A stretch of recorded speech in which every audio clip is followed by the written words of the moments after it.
Hello, everybody. This is Nikki from Motherhood Unfiltered. It's going to be okay. And today I have a special guest, Spencer Bishins, and he has a master's degree from the London School of Economics, a law degree from Florida State University. And after law school, he worked in the private sector for 2 years prior to joining the Social Security Administration in 2010. He worked at the Appeals Council for almost 4 years, reviewing thousands of disability decisions for compliance with SSA's complex rules and procedures.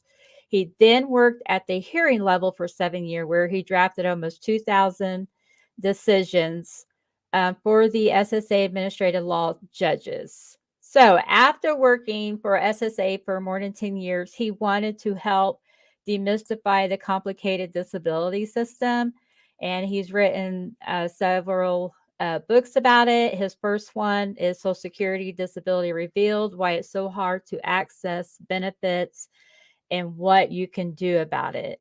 So this is just an interesting subject for me. And because I personally had to help my son go through this, trying to get benefits, and it was a nightmare.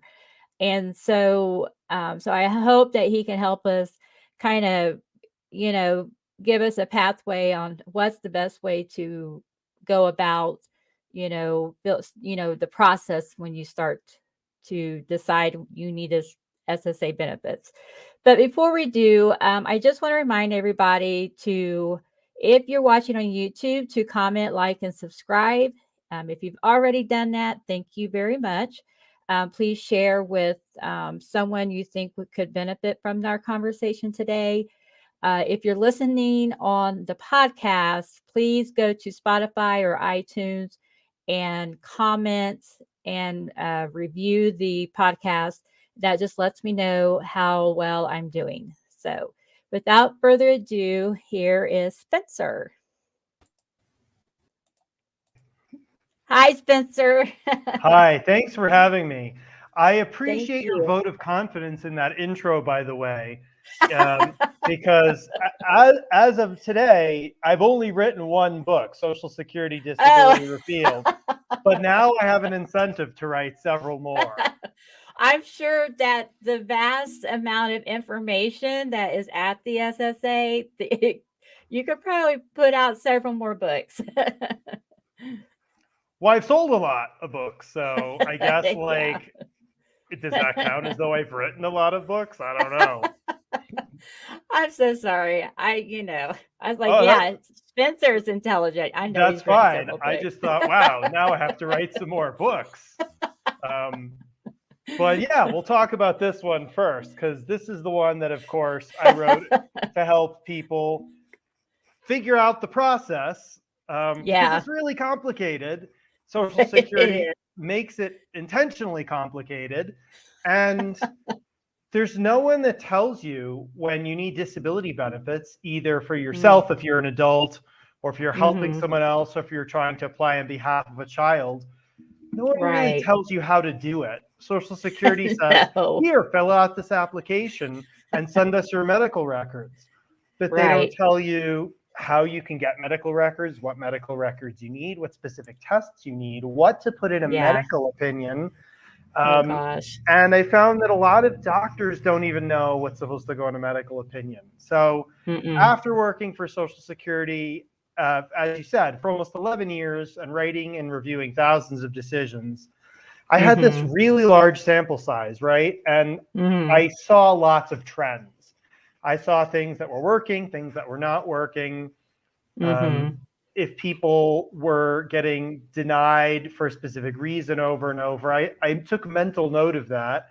And then when I Mhm. left Social Security, I said to myself, okay, there are certain things here that obviously the average, or not even the average, most applicants, they're just not Mhm. understanding. Yeah. And I don't blame them. There's no one who's like just put out a comprehensive, clear guide that says, here's the process, here's how Social Security makes its Mhm. decisions, here's the process for making decisions, here's a hearing, here's an appeal, et cetera, et Yeah. cetera. And So I figured if no one else had done that in a efficient, clearly written, simple English kind of way, then Right. I would be the one to do it. Well, I'm glad you did because I know when I was doing it for my son, and there was no way he could have done it on his own. And so he got his first denial, and they were like, they put down the reasons. And then I was like, oh, well, they want this type of information, but they didn't ask for that information in on the form in the beginning. It's like, why don't they tell you everything they need first time around, In you order, know? why don't they tell you everything they need to approve your claim? Yeah. Because they Yeah. don't want to. Because they don't want to approve your claim. That's the reason. Social Yeah. Security has a financial incentive to deny as many claims as possible. And the reason is Oh, just because of how the system is set up. If you think about Social Security as a whole, the original idea with Social Security is that adults would work and pay into the system for like 40 years, and at age 65, you claim retirement, yeah. and 4 years later, Right. you'd be dead on average lifespan. Right. It's still kind of that Right. way. The retirement age for someone my age is 67, and the average lifespan is like 72. So I'm Mhm. expected to pay in for several decades and then only collect benefits for 5 or 6 years. But when you have people claiming disability benefits in their 30s or 40s, Mhm. you're financially changing that system, right? Because now people are paying in for a lot less time. Or in the case of Okay. children, you know, Yeah. not paying Yeah. in at all potentially, and then they Right. might be collecting benefits for a long period of time. So the economics of the disability program don't work if Social Security approves too many people. So as I talk about in the book, and the reason I wrote the book is what Social Security does is they have this disability program in theory, but they put up a Yeah. lot of barriers in the way to keep you from applying and to keep you from getting through that process to get benefits. And this is one of them. They say, go ahead and fill out an application, but they don't tell you what you need to do. Send us your Yeah. medical records, but they don't tell you what needs to be in those medical records. And Right. it's because they don't want to approve you. If they approve too many people, the economics of the system don't work. So they need to make Mm. sure that they have a way of denying lots and lots of people. And in fact, at the initial level, over 70% of people are denied. Yeah. I could see that for sure. I mean, so they do they have like a number, specific number in mind? Like, okay, we want to be able to help the majority of the people. We need to deny this number of people. Yeah, they do have a number, but they don't tell anyone what it is, and it's constantly changing. And the way I Of know course this is it I is. worked for the agency, so we would have management calls all the time with either Yeah. headquarters or our regional office, where they're telling us tick up the approvals or push down the approvals. Think of it like Oh, a knob that you can turn right or left. It's not so much a yeah. switch; it's more like a knob, Okay. and Like like adjusting the volume. yeah, or like Yeah. sometimes in older hotel rooms, they'll have a knob instead of a digital thing for the Yeah. For temperature. the, And yeah. so what it is if there's too much money is coming out of the system, or they're getting heat Hmm. from Congress about like the trust funds getting too low, we need to approve fewer Hmm. cases. They'll turn up the denial rate. In other words, they'll Mm. deny more or approve fewer cases, but maybe they're getting heat from Congress because too many people are getting denied and calling their members of Congress to complain. Yeah. Maybe there's the amount of money in the trust fund is actually going up because they're collecting money in taxes and not paying enough out. Well, that can happen Okay. as well, and then they'll do the opposite, right? They'll say, okay, now we're going to start paying some more. I don't know which way my hand is going on your screen, but they'll say, okay, we can pay some more cases. We have Yeah. the ability and the freedom to do that. We have the money to do that. So now we can pay some more cases. We can approve some more, Hmm. maybe not initially, but our judges can pay some more cases, or we can grant some more on appeal. Right. So it really is this constant Hmm. fine tuning by Social Security. And so the judge who's looking at a case, that claimant thinks, well, I'm a unique individual with my own medical records, and this judge is going to give me a fair and unbiased, personalized review of my medical information. And that's sort of true, but that judge is also receiving emails or on management calls every month about our pay rate. Your pay rate's too high, your pay rate's too low, pay more, pay fewer. So this judge is thinking about you as an individual, but they're also constantly thinking about what they're being told by management as far as should they be paying more, should they be paying less.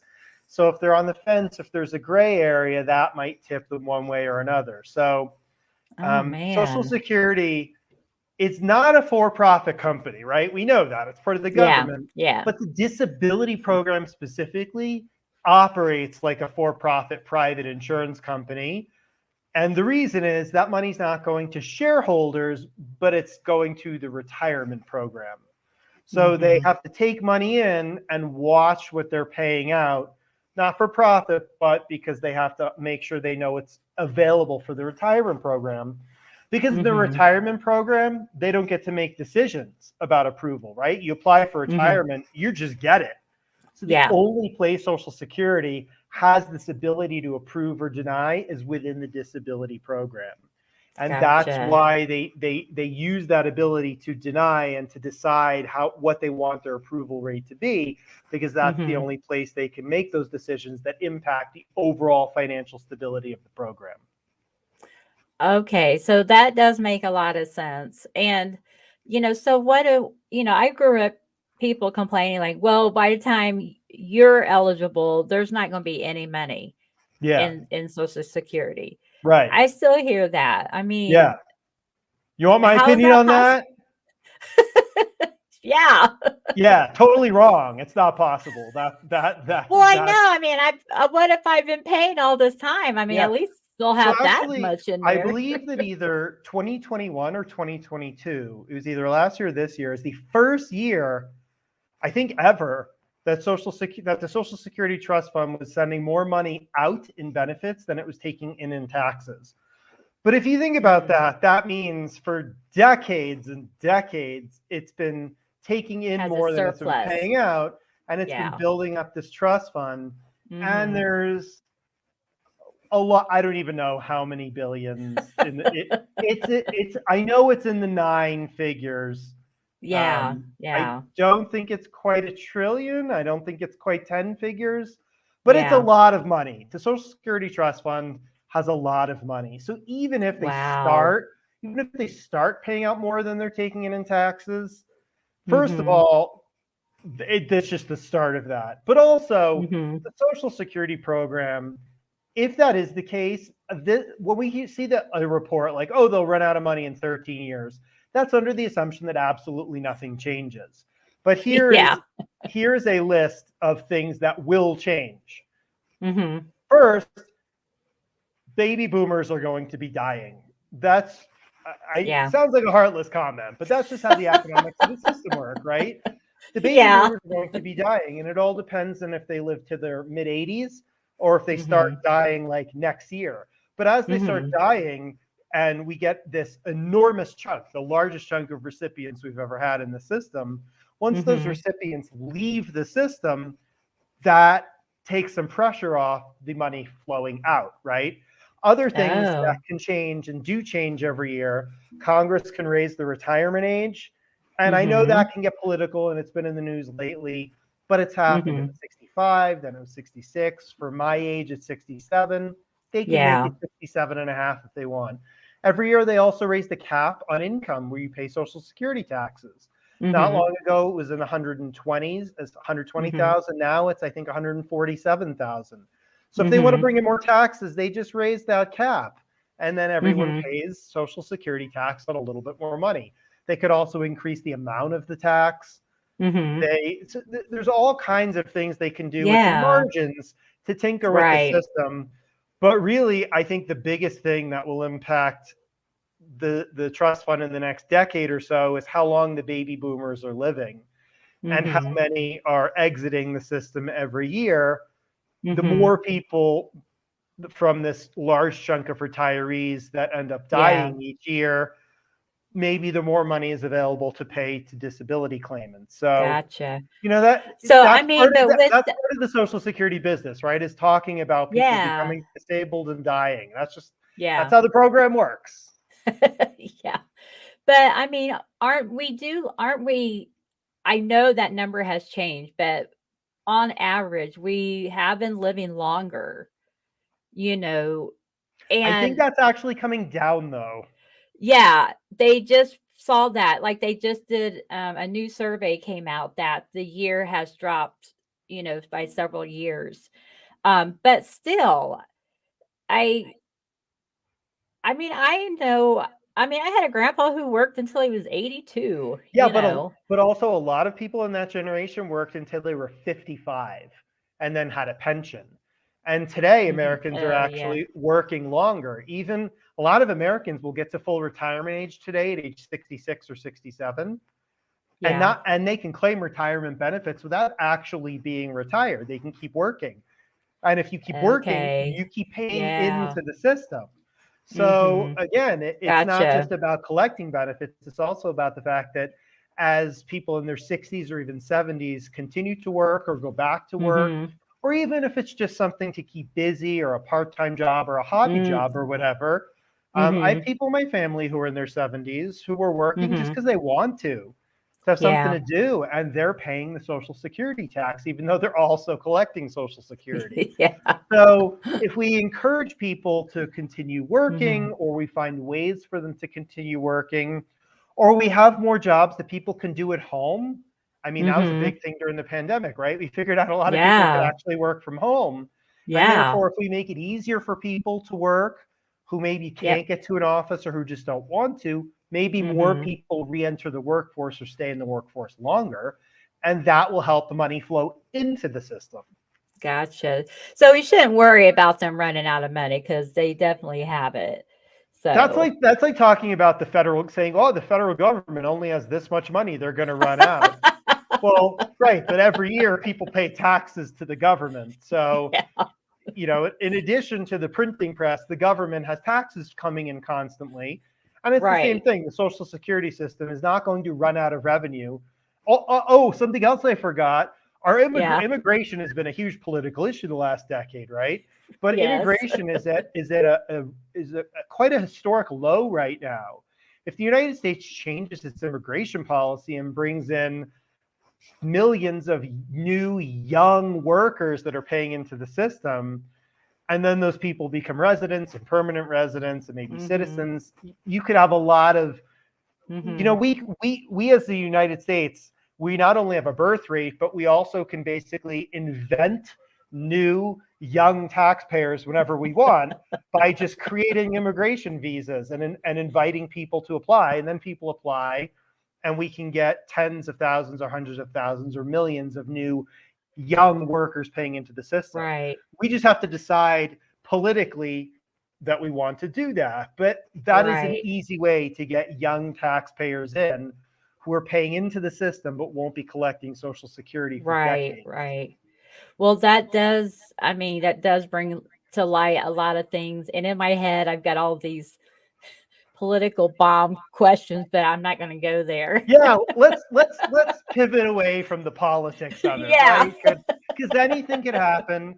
And the other thing that we haven't talked about yet is child cases actually don't involve the Social Security Trust Fund at all, Uh-huh. because child cases, kids don't work, so they don't pay the Social Security tax. So actually, Yeah. child cases are not Social Security disability insurance or SSDI cases. Child Mhm. cases are only SSI, supplemental security income cases. Right. And I talk about this in part one of the book, what the difference is between these two programs. The Yeah. SSI program is only funded through regular income taxes. So the stability for when we're talking about child cases or even adult SSI cases, the stability of the trust fund is actually Mhm. totally irrelevant. Those are just funded by regular income taxes. And as long as the American economy has workers that are earning money and paying income taxes, there Mhm. will be money to fund that program. At that point, it's just about the political will as far as how much money Congress wants to put in to fund that program. Right. Because obviously Social Security could only approve SSI cases if Congress has funded the SSI program. So that, I mean, that is interesting. So if there's a parent and they're having a child that is, having issues and they feel like they need to apply for SSI. So what would be their, first thing they would need to do? I mean, I know you go out and fill out a form, but Even before that, some shameless promotion here. The first thing you should do is understand the process. And here's the reason. So obviously I am promoting my book, right? But I wrote the book for a reason. And the reason is if you start by applying, well, Social Security is going to say, okay, send us your medical records. So you need to start even way before that. You need to start thinking about a future application and think about what medical records in the future am I going to need? What tests, what reports, how do they need to be written and formatted? What do I need the doctors to say? So the Social Security disability application really starts way before you fill out that application, because if you fill out that application without understanding the program, the difference between the two programs, SSDI and SSI, how Social Security makes decisions, you're gonna find yourself in a world of trouble. And I'll give you one example that I talk about in the book. When you fill out the application, Social Security is going to make you go see a doctor. Well, they're going to tell you, we're asking you to go see this doctor. And for the uninformed person, you might think, wow, that's great. I've had some trouble getting some medical records or having my child be able to see a doctor. There's a long wait time, whatever it is. This is great. Social Security is sending me to see a doctor and they're going to pay for it. It's not great. It's not great at all. Social Security is the one hiring that doctor, and they're hiring that doctor to provide them an opinion that you or your kid is not disabled and not entitled to benefits. And I explain in the book who that doctor is, who the decision makers are, why this whole process is really stacked against you. And the important thing is you have to know that in order to know what to do about it, right? That's why the subtitle of my book is Why It's Hard to Access Benefits and What You Can Do About It, because I want people to understand what all these barriers are, but then to know how to navigate the system. So yes, it was some shameless promotion, but I do think I'm glad you wrote that book. Really, the first thing you need to do is educate yourself on the system. And my book's also available through your local library. If you don't want to or can't buy it, go tell your local library to get it in ebook or paperback. That information is on our website so that you can give that to your library so they can get it.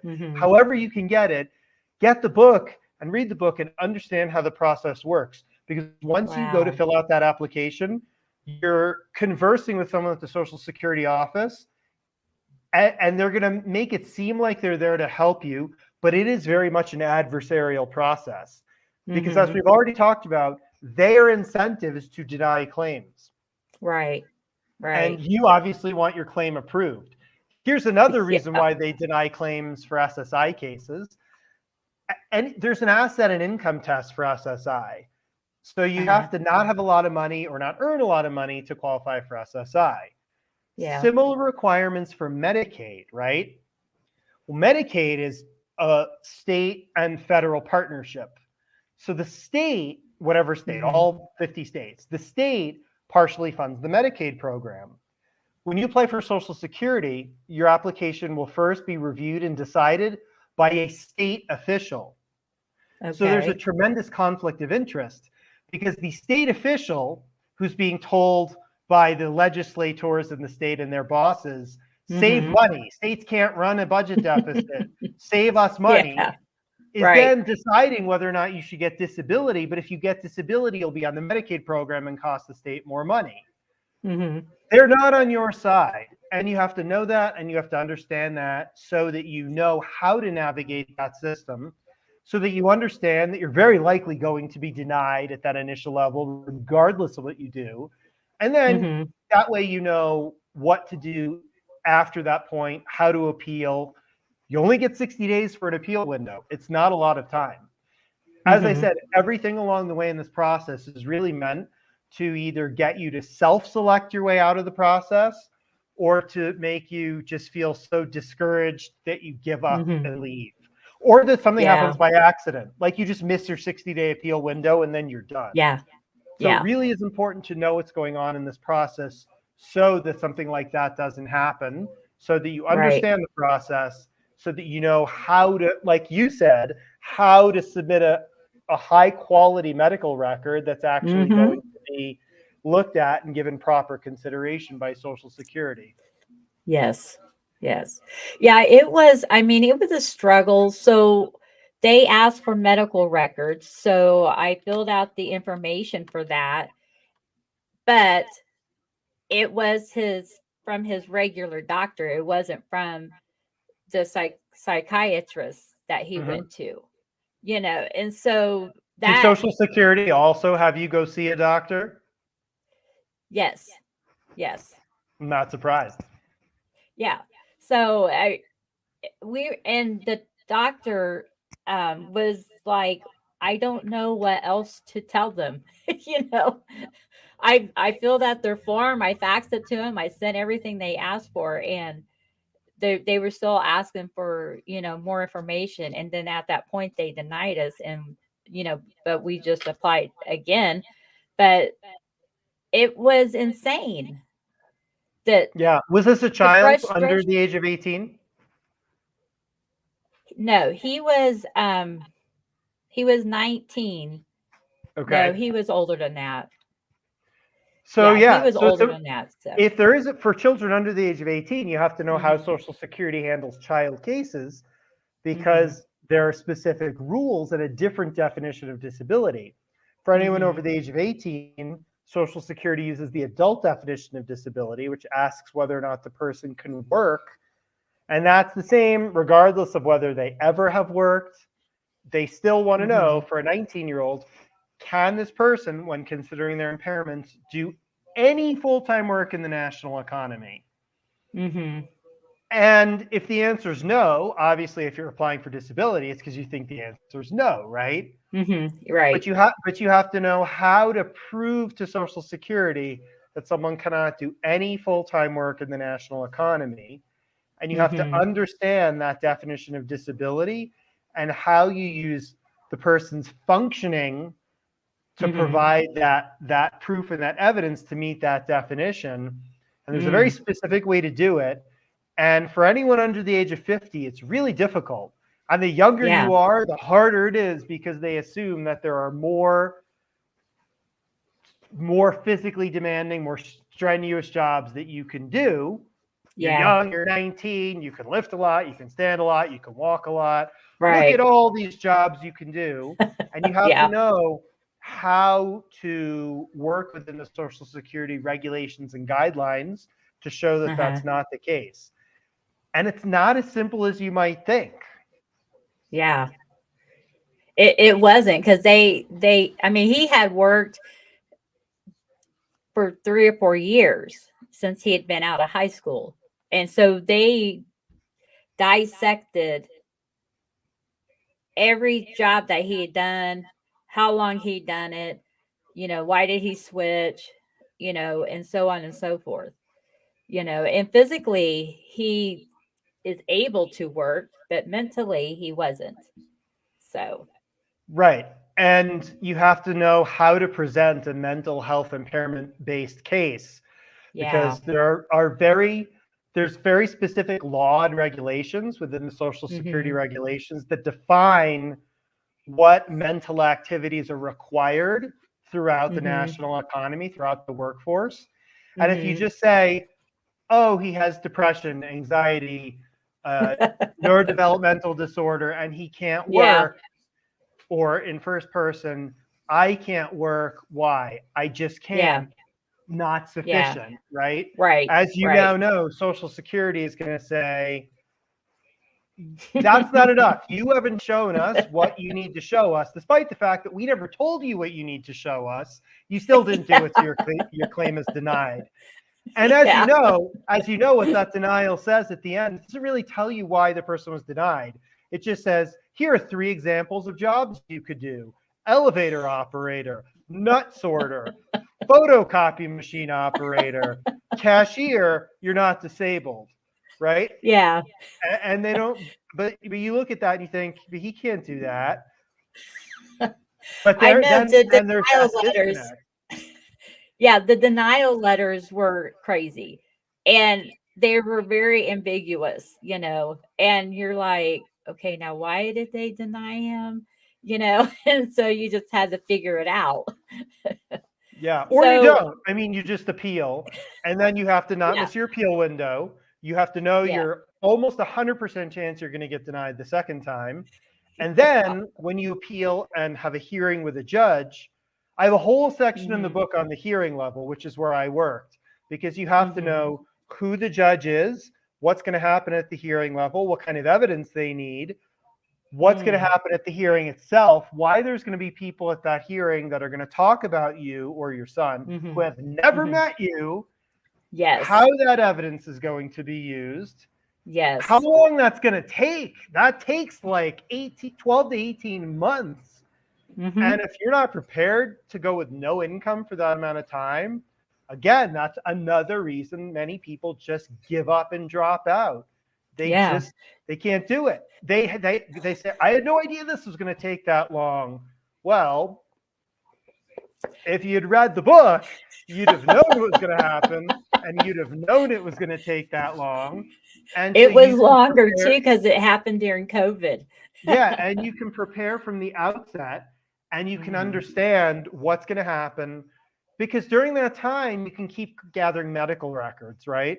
You can keep Yep. going to doctors, keep getting records, go back to the doctor and say, you told me you didn't know what we needed.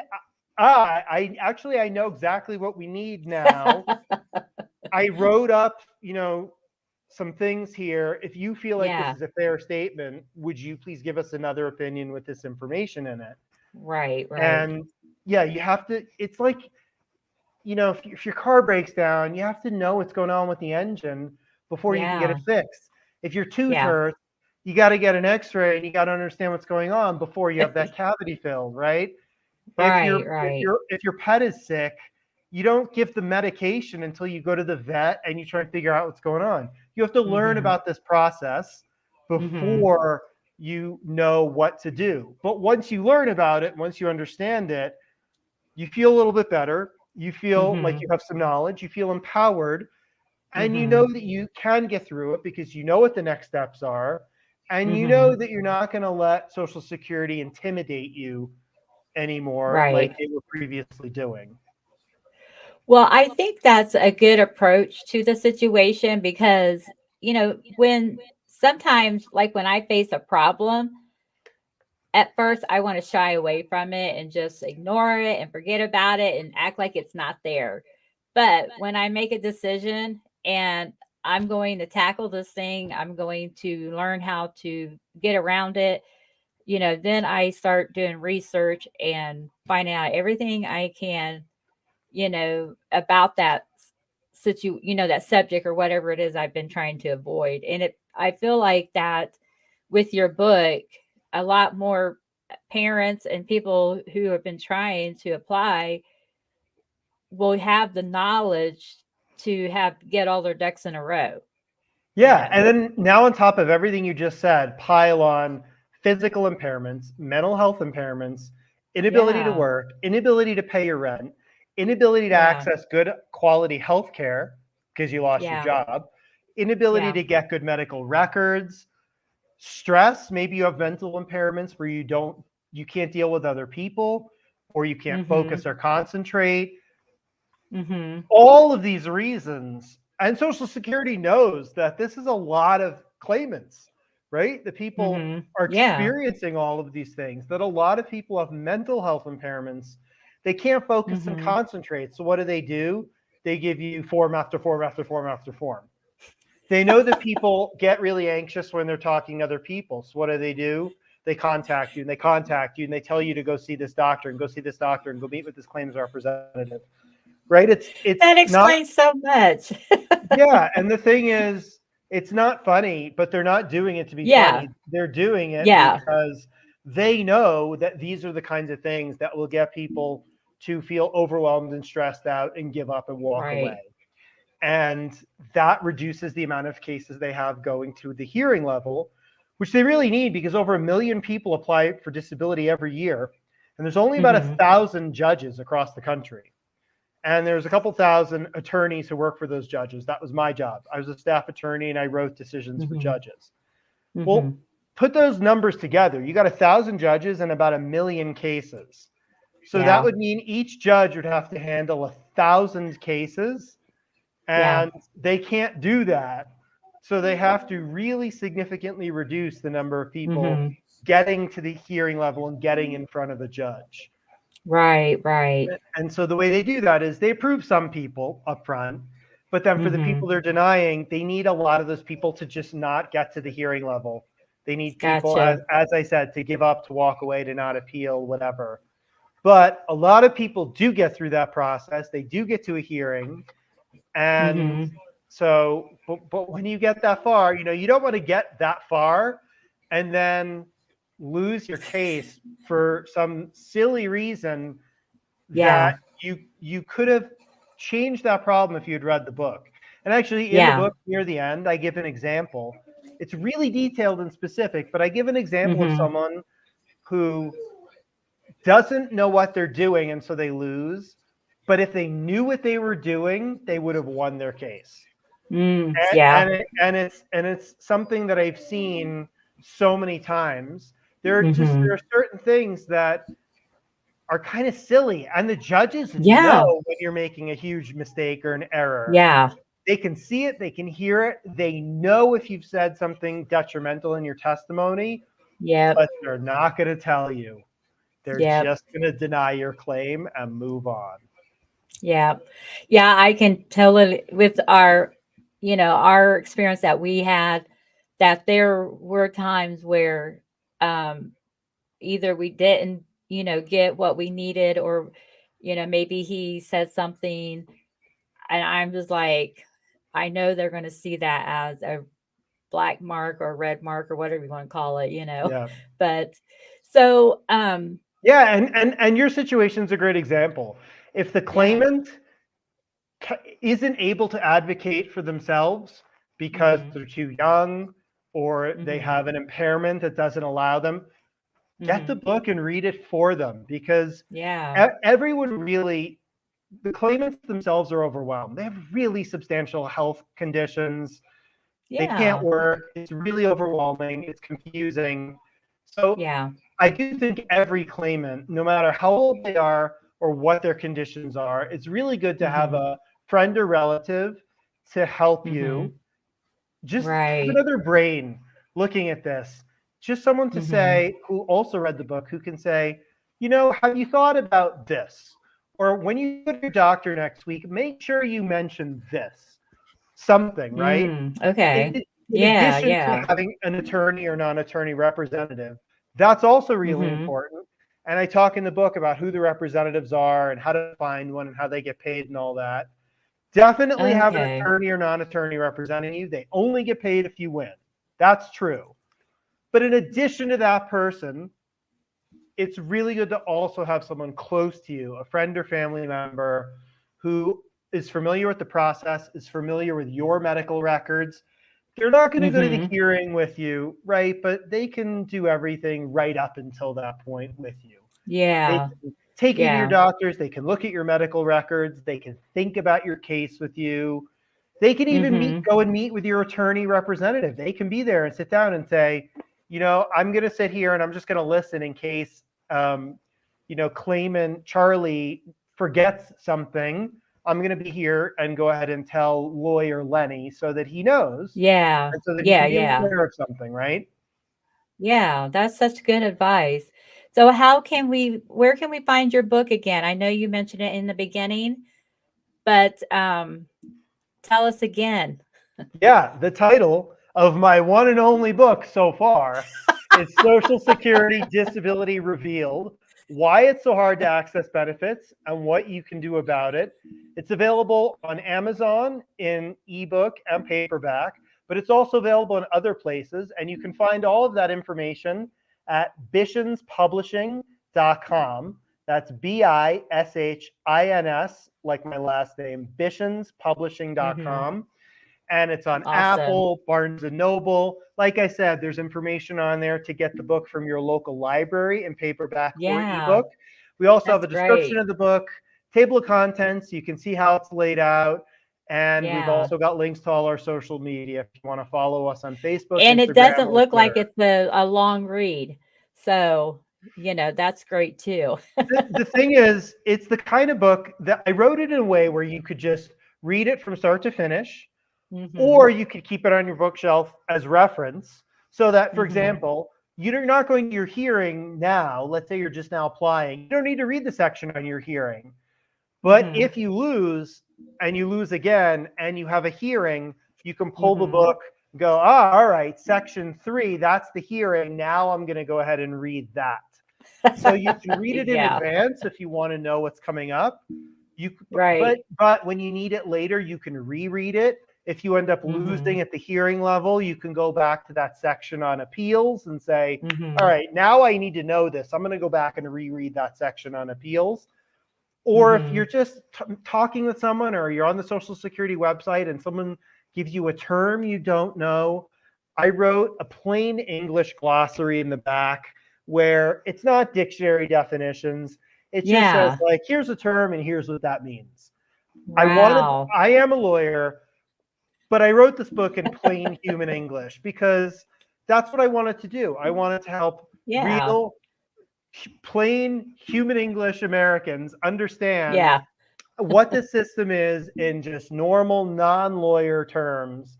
So Yeah. that's what I do throughout the book. I say, here's the legal term, here's what that means, here's an example, here's what that is, here's what that isn't, here's what you need to Uh-huh. know. I want people to understand this in terms they can understand. And that's Right, how I right. wrote the book, and that's why I wrote the book. So whether Well, I'm you're so just glad now you did.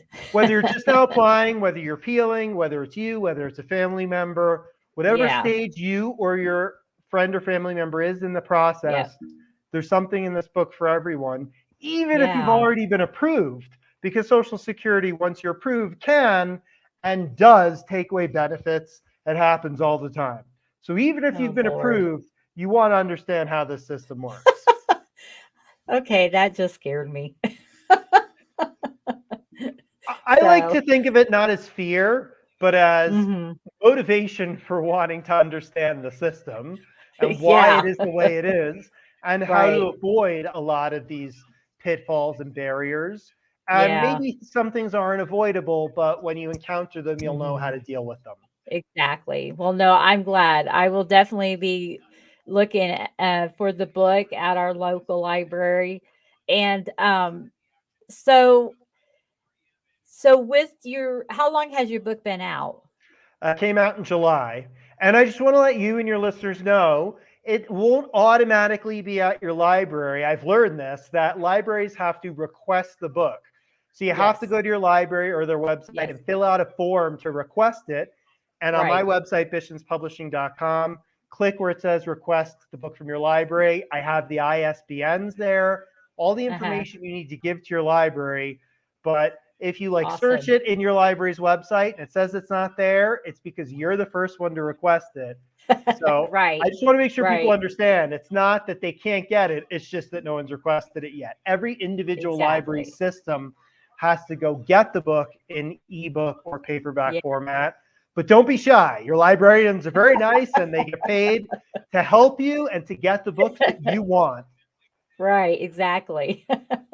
Well, Spencer, I appreciate you coming on and explaining this tedious process to us.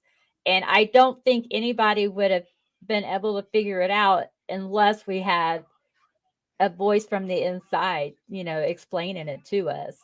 And I don't think I've ever talked or seen a book about how to apply from anybody. So Yeah, if I I mean, there find it, there are other books on the market about Social Security, but some of them are Yeah. old. So check the publication date because the laws change Mhm. all the time and you want something recent. And the other thing Okay. is, a lot of books will say something like how to win your case. They'll make some kind of promise right there on the cover. Oh, And yeah, anyone who makes no. any promises to you about winning, you should be really suspicious.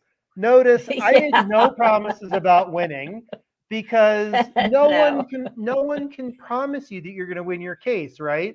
What I'm promising you Right. is that I'm going to explain to you a lot of the barriers, a lot of the problems that you're going to Mhm. have. I'm going to tell you how to deal with those so that you can give Mhm. yourself the best possible chance of success. Doesn't mean you're going to Right, win your right, case. Lots of people are denied and have to appeal. I'm not making any right. promises on that, but I'll tell you how to get a lawyer, how to submit evidence, what kind of evidence the Yeah, agency needs, and all of that.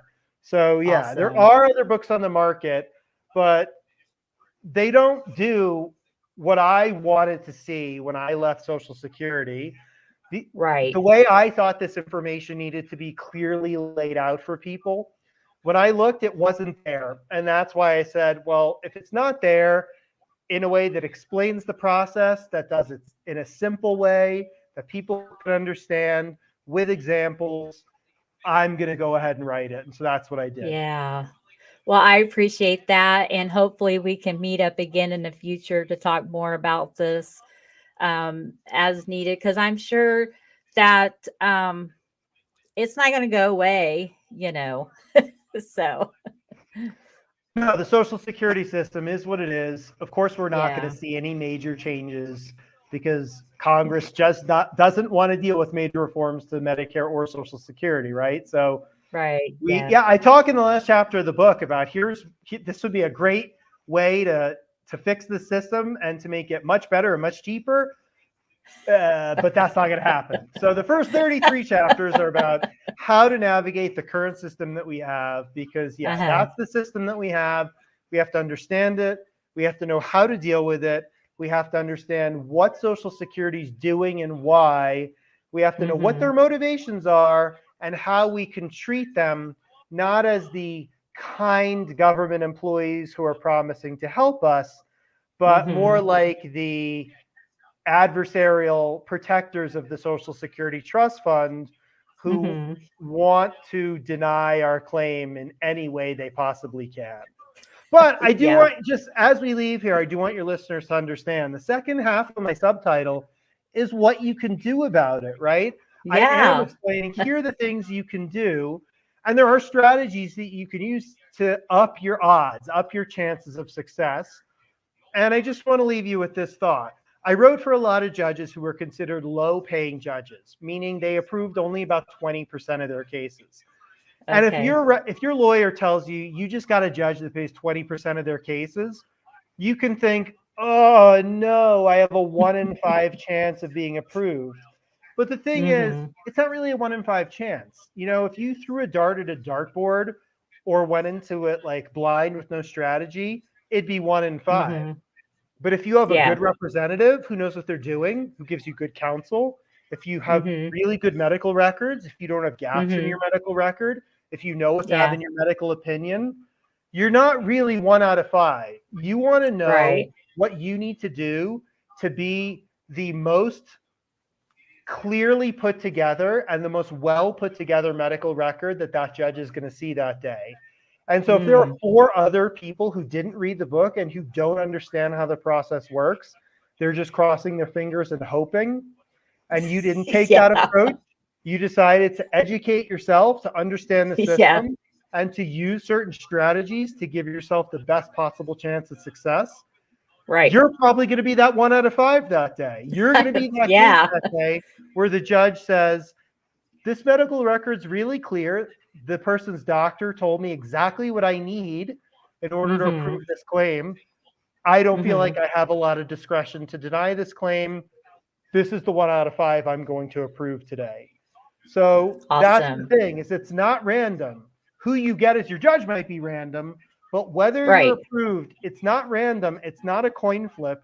There are certain things you can do. And that's why I wrote the book, because I want you to understand there are certain things you can do to improve your chances of Yes. success so that people go out, take advantage of this knowledge, this information, and they implement these strategies so that they're giving themselves or their family members the best possible chance at having their claim approved.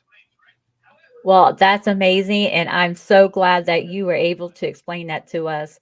And can they reach out to you if they have questions? Yeah, there's a link on our website, and our social Mhm, media is also on the website.